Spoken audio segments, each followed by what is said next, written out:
energi itu mengubah wajah, Mas, itu betul.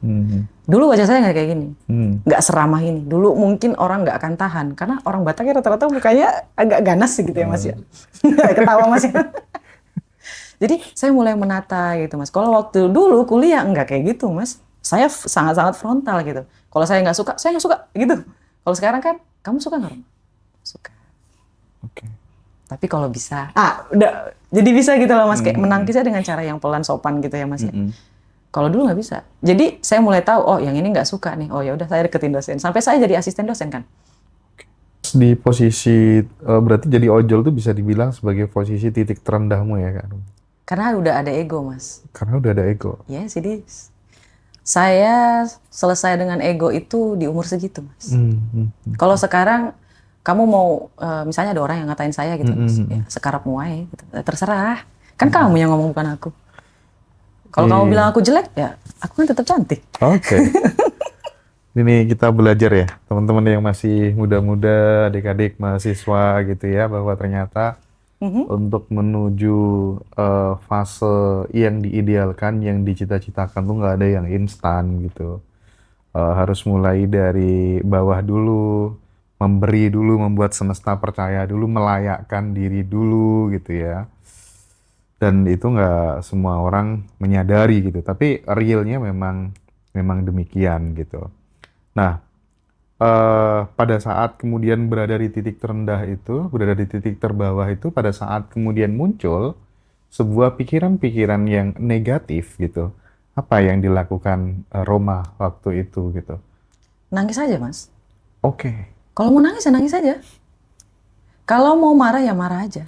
Tapi jangan berlama-lama. Misal, pikiran negatifnya, gimana aku bisa dapat dari mana? Karena rata-rata kan kayak gitu. Padahal sebelumnya udah, aku nanti mesti bisa dapetin pasangan kayak gini. Kayaknya susah nih. Cancel lagi, bangun mimpi, cancel lagi. Nah itu tuh gimana kalau muncul kayak gitu waktu itu? Oke, kalau misalnya banyak teman-teman dalam ruangan ini yang nonton mengalami hal yang seperti itu ya, Mas ya. Saran saya cuma 2 sih. Pertama, banyak baca buku. Saya tidak pernah putus baca bukunya. Saya selalu baca usia? buku. Dari kecil. Dari kecil. Dari kecil saya udah hobi baca.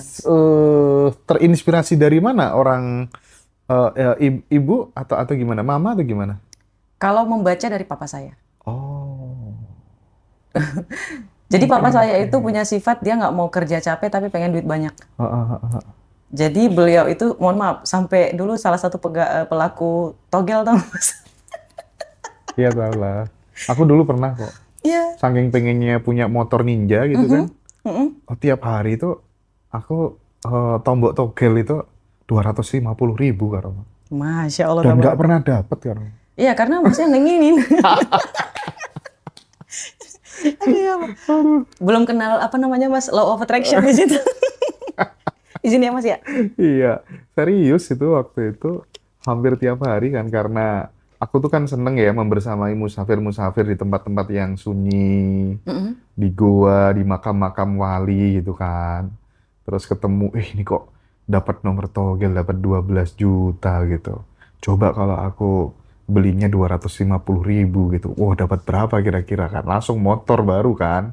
Gitu niatnya dulu. Dan dimarahi ibu akhirnya. Itu papa saya tuh orangnya kayak gitu, Mas. Mungkin ambisinya dari dia, tapi kalau belajar itu dari mama saya. Karena kecerdasan itu 80% turun dari wanita. Mama ya? Iya. 100%, 80% lebih banyak dari wanita kalau kecerdasan. Di momen apa Mbak Roma menyadari bahwa sebuah pengalaman yang getir, pengalaman yang pahit itu bakal menjadi suatu bekal gitu untuk mengencourage dirimu meraih masa depan yang terbaik gitu? Alhamdulillah saya beruntung ya, Mas ya. Beruntungnya itu orang tua saya selalu ngatain saya gitu, Mas. Ngatainnya kayak gini, Roma, kamu itu ya nggak boleh sombong, kamu tuh calon orang hebat, nggak boleh sombong. Oke. Itu always, Mas. Selalu dia omongin kayak gitu, mau orang tua yang kandung dan orang tua yang kedua. Mereka tuh percaya, saya nggak tahu. Semua orang di sekitar saya selalu bilang kayak gitu berulang-ulang. Sehingga percaya diri saya itu nambah. Karena jadi program ya? Iya. Kan diulang-ulang terus. Dan saya pun jadi mempercayai kalau saya itu punya kemampuan, kalau saya itu punya keunggulan, saya itu punya kepercayaan diri yang tinggi, kayak gitu loh Mas. Jadi kalau misalnya ada orang yang tidak percaya diri, saya bingung. Mungkin karena lingkungan toksik ya kali. Itu dari alam bawah sadar yang trauma. Yang tadi saya sampaikan yang di video sebelumnya kayak gitu Mas. Itu ngaruh banget. Kalau teman-teman berada dalam lingkungan negatif, lingkungan toksik, segera pergi dari situ. Karena ibarat kamu sudah punya kemampuan dan potensi, itu akan terhalang oleh dinding yang sangat tinggi. Itu kayak rantai yang mengikat kaki kita gitu loh Mas. Even itu orang tua kita. Tapi tanggung jawab nggak boleh ditinggalin ya Mas. Even itu keluarga yang kita cintai bisa jadi sebagai pencuri cita-cita kita gitu ya? Yes. Oke. Dan alhamdulillah Allah nolong saya di situ. Saya terlahir di keluarga yang tidak membuat saya merasa kurang percaya diri. Tapi kalau misalnya bagi teman-teman yang mau ninggalin lingkungan itu nggak bisa gitu ya, karena masih sekolah misalnya harus tinggal sama orang tua gitu ya. Dan kalau Mbak Roma kan merasa beruntung sekali karena ada install software itu dari kedua mamanya gitu kan, bahwa Roma orang yang hebat, orang yang beruntung dan lain sebagainya gitu. Bagi teman-teman yang nggak ngedapetin itu, apa yang bisa di-create secara mandiri gitu? Oke. Mungkin ada beberapa hal yang bisa saya sampaikan, ada 4 ya Mas ya. Pertama, cari tahu siapa di sekitaran kita yang memiliki kriteria yang kita mau. Oke. Itu harus dan wajib. Oke. Wajib, cari siapapun. Yang kedua, sering baca buku. Ini tidak boleh ditawar ya Mas ya. Karena otak kita itu butuh supply ilmu. Yang ketiga, lakuin jurnal. Saya dari dulu, dari kecil, udah ngelakuin jurnal Mas. Meskipun itu diary, kalau dulu namanya diary, kalau sekarang namanya jurnal. Betul. Kayak gitu Mas. Dan yang terakhir afirmasi. Afirmasi ini luar biasa Mas. Bahkan ketika buka mata nih Mas ya, saya pernah tuh, enak kali ada dapat 50 juta. Masya Allah, tabarakallah. Itu kejadian loh Mas. Oh ya? Ya, tapi kita harus yakin dulu nih, kita harus merasa pantas kalau kita bisa dapat uang itu. Kita harus merasa yakin kalau uang itu bisa datang dari mana aja. Kita harus percaya bahwa dunia ini sungguh kaya. Peluang itu tidak terbatas. Cuma dari gaji lah, cuma dari jualan bisnis lah, dari inilah. Enggak Mas. Jadi kita ngerasa kayak, ya Allah enak kali ya bahagia hari ini ya Allah kalau dapat duit segini gitu. Itu ketika buka mata, segitulah Mas, buka mata. Alhamdulillah aku masih hidup. Alhamdulillah hari ini bahagia. Alhamdulillah hari ini, alhamdulillah ini. Kayak gitu Mas. Sorry, yang pertama tadi apa? Yang pertama tadi mencari orang kriteria yang kita mau. Artinya terkadang kita butuh kan teman-teman tuh yang selalu mengiyakan apa yang kita inginkan gitu. Contoh. Aku nanti kayaknya bisa deh jadi kayak gini. Oh iya bisa mas. Kadang kita butuh orang-orang terdekat kita yang selalu mensupport seperti itu, sehingga kita tuh terpupuk gitu rasa pantasnya gitu. Even itu dari keluarga, teman-teman dekat gitu, iya nggak? Iya betul Mas. Sih. Sebenarnya saya sangat-sangat selektif sama teman saya Mas. Yang menjaga ambisius saya bisa tetap terjaga itu, saya selalu berteman dengan teman-teman yang punya prestasi di sekolah.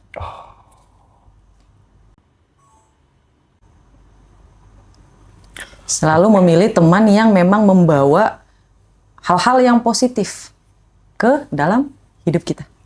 Kayak gitu loh Mas. Jadi semuanya memang teman, tapi yang ini saya jadiin sahabat. Karena sahabat ini mostly bakalan ngabisin waktu sama kita lebih banyak. Temen nongkrong tuh artinya yang harus sefrekuensi, terus kemudian lebih baik, lebih pemikirannya lebih maju, lebih berprestasi, lebih solehah.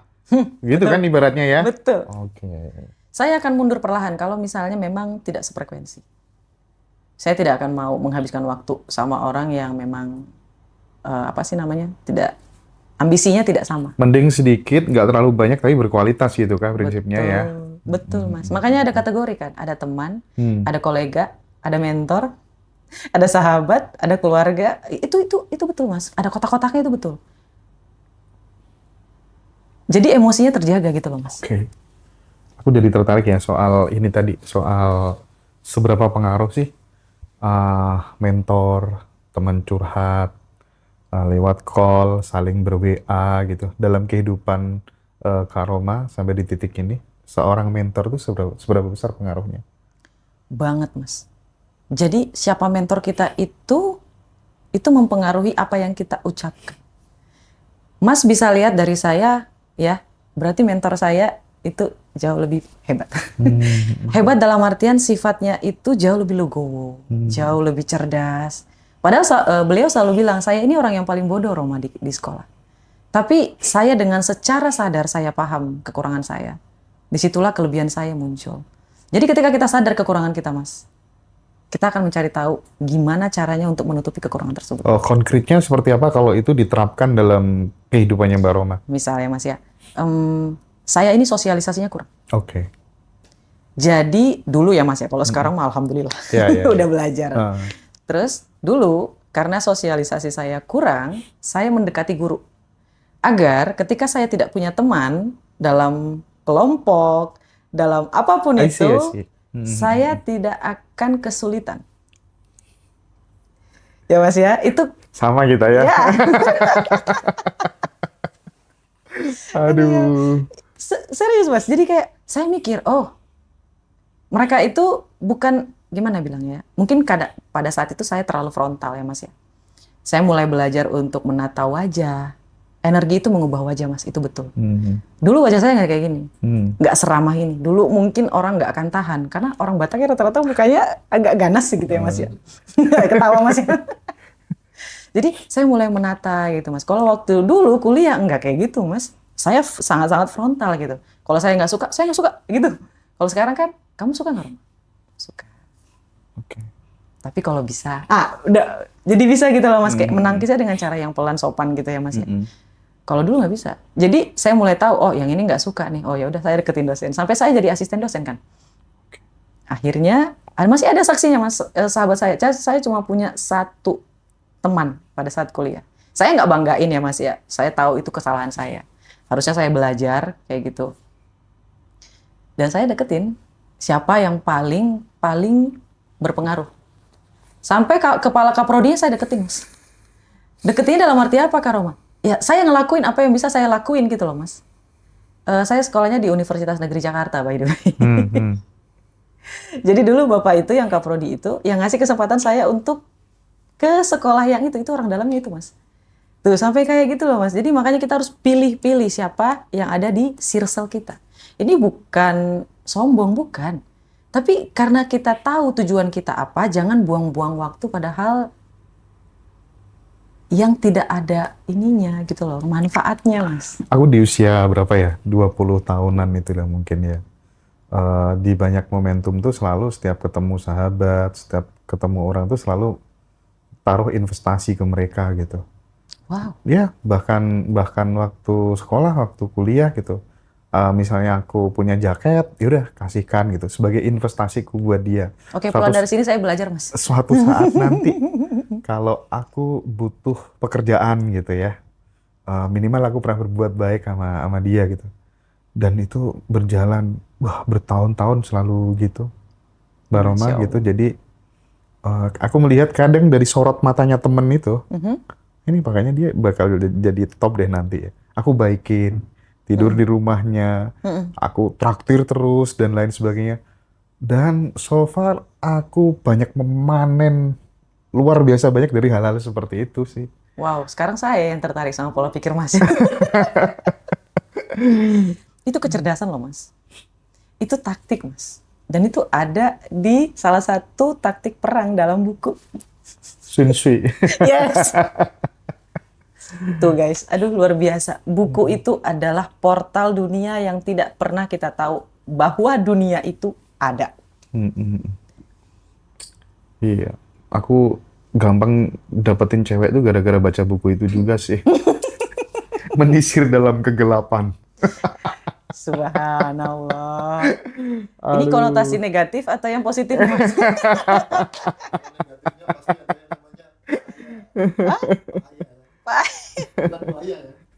Astagfirullahaladzim. Iya. Seru ngobrol sama Kak Roma ya. Amin. Oke, tapi aku penasaran nih, karena banyak teman-teman tuh yang termasuk narasumber di Ngaji Roso tuh banyak yang nge-WhatsApp kan. Bagus banget Mas Hendra public speakingnya gitu. Bisa nggak Kak Roma sedikit ngasih tips Mhm. supaya kemudian buat teman-teman yang susah public speaking, apa sih hal-hal terkecil yang bisa dilakukan? Khususnya lagi-lagi aku pengen mengencourage teman-teman yang masih muda-muda gitu.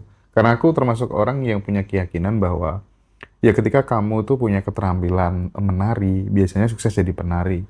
Punya keterampilan bernyanyi, sukses jadi penyanyi gitu. Tapi kalau kamu punya keterampilan dalam berkomunikasi, biasanya jadi apa aja sukses gitu. Nah, mungkin bisa sedikit memberikan tips tentang public speaking, cara komunikasi yang baik, karena Baik. itu yang membuat dirimu different gitu. Masya Allah, tabarakallah. Sebenarnya ini aja saya gemeteran, Mas. Tapi ada satu nasihat yang saya selalu ingat ya, Mas ya. Semakin kamu takut, semakin terobos. Karena semakin besar ketakutanmu, maka kamu semakin dekat sama kesuksesan kamu. Jadi ketika saya mau public speaking, itu saya biasanya ngelatih ketakutan saya, Mas. Sebenarnya manusia itu semuanya berbakat. Kalau ada yang bilang kita nggak berbakat, jangan dengerin. Kalau menurut saya, ya Mas ya, dari buku psikologi yang saya baca, Allah itu maha baik dan menurunkan kecerdasan, kejeniusan pada setiap umat manusia. Cuman mereka berbeda-beda, dalam bentuk yang berbeda-beda. Dan public speaking salah satunya. Kalau misalnya ada orang yang nggak bisa public speaking, it's okay. Nggak usah paksain. Cari mana yang gampang kita lakuin. Tapi bagi ada orang yang merasa bahwa aku butuh nih ilmu public speaking, lawan rasa takutnya. Karena yang membuat kita merasa tidak pintar, merasa tidak percaya diri, itu kan rasa takut, Mas. Rasa takut ini membuat kita merasa kita tidak mampu. Merasa kita tidak bisa gitu loh, Mas. Kalau takut lompat, lompat. Kalau takut berdiri depan umum, berdiri depan umum. Saya ngamen dulu loh, Mas, kemarin waktu sebelum saya ngadain seminar. Oh iya? Saya ngamen, Mas, saya gemeteran. Saya takut ngomong. Akhirnya saya pergi ke mall yang ada banyak pengamen di situ yang nyanyi di depan umum kayak gitu. Saya sampai salaman, Mas, tolongin saya dong. Oh, kenapa Mbak? Ini saya bayar, tolong panggil saya untuk nyanyi. Saya nyanyi, Mas. Waktu saya nyanyi pun saya gemeteran. Kayak gitu. Dan kemarin juga waktu seminar, awal jumpa sama mereka semua, saya gemeteran, Mas. Cuma saya mikir, ini rasa takut, bukan saya tidak mampu.